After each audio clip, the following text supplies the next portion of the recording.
অসুস্থ সন্তানের জন্য ওষুধ আনতে বাসা থেকে বেরিয়ে নিখোঁজ হন এক নারী। পুলিশ জানায় দুপুর গড়িয়ে গেলেও বাসায় না ফেরায় পরিবারের সদস্যরা তার খোঁজ শুরু করেন। স্ত্রীকে খুঁজতে গিয়ে জঙ্গলের ভেতর তার প্যান্ট ও জুতা খুঁজে পায় স্বামী। পরে জানা যায় দানব অজগরের শিকারে পরিণত হয়েছেন ওই নারী। এ ঘটনা ঘটেছে ইন্দোনেশিয়ার দক্ষিণ সুলাওয়েসি প্রদেশের সিতেবা গ্রামে। গেল 1 মাসের মধ্যে এটা অজগর সাপের গিলে খাওয়ার দ্বিতীয় ঘটনা। এমন ঘটনায় আতঙ্ক ছড়িয়ে পড়েছে গোটা এলাকার বাসিন্দাদের মধ্যে। পরদিন মানুষ খেকো সেই অজগরের দেখা মেলে। তার পেটের ভেতর থেকে উদ্ধার করা হয় হতভাগ্য ওই নারীর মরদেহ। বুধবার বিশালদেহী অজগর সাপের পেট কাটলে বেরিয়ে আসে লাশ। স্যান্ডেলিনা সো, রূপচর্চায় আভিজাত্য।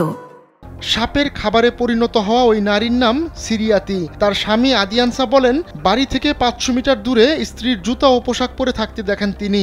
এরপরই তার সন্দেহ হয়। আদিয়ানসা জানান, জঙ্গলের ভেতর ঢুকতেই 10 মিটারের মধ্যে একটি অজগর অলস অবস্থায় দেখতে পান তিনি, যার পেট ছিল বেশ ফোলা। তারপরই তিনি গ্রামবাসীদের ডেকে আনেন। পরে সাপটিকে ধরে সেটির পেট চিরে ফেলা হয়। তখনই অজগরের পেটের ভেতর থেকে বেরিয়ে আসে সিরিয়াতির নিথর দেহ। স্থানীয় পুলিশ প্রধান ঈদুল বার্তা সংস্থা এএফপিকে জানান, জঙ্গলের ভেতর ঢুকে কিছু দূর যাওয়ার পর সাপটি দেখতে পায় আদিয়ানসা। তখনও সেটি জীবিত ছিল।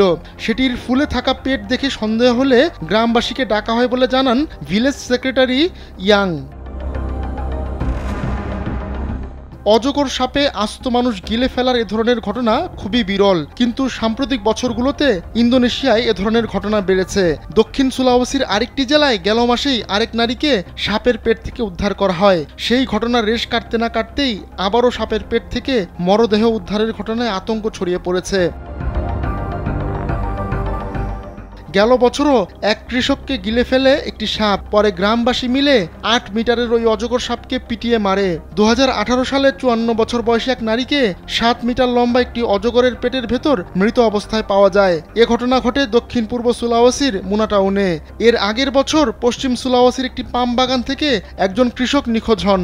এরপর 4 ফুট লম্বা একটি অজগরের পেট থেকে তাকে উদ্ধার করা হয়। আহমদুল্লাহ শিকদার, কালবেলা ডেস্ক।